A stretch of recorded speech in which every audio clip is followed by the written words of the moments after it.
Быйыл Казакстан Эли Ассамблеясына 30 жыл маракелик жылдын алкагында өлкөдө биримдикти жана ынтымакты бекемдөө максатында 400дөн ашуун ири иш-чаралар пландаштырылууда. Коомдук институттун түзүлгөн жалган Куран айынын биринде Астанадагы Тынчтык жана ынтымак сарайында республикалык форум өтөт. Ал маракелик иш-чаралардын башталышы болот. Андан соң жыл бою өлкө боюнча ар кандай кайрымдуулук акциялары, социалдык долбоорлорду ишке ашыруу жана маданий чыгармачылык иш-чаралар менен уланат. Быйыл жигердүү жаштардын дараметин ачууга артыкчылык берилет. Бул жыл өлкөнүн жаштар ассамблеясы ЮНЕСКОнун глобалдык жаштар ассоциациясынын жана Европа кеңешинин жаштар уюмунун катарына кошулууну көздөп жатат. Ошондой эле Борбор Азия жаштарынын лидерлеринин жолугушуулары өтөт.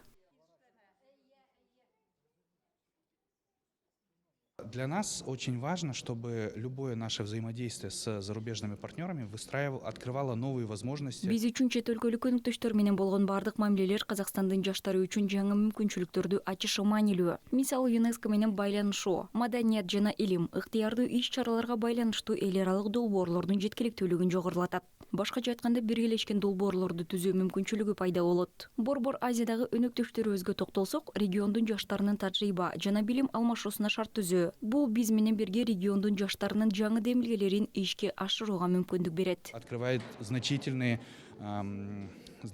возможности для нашей молодежи и для молодежи всего региона в целом.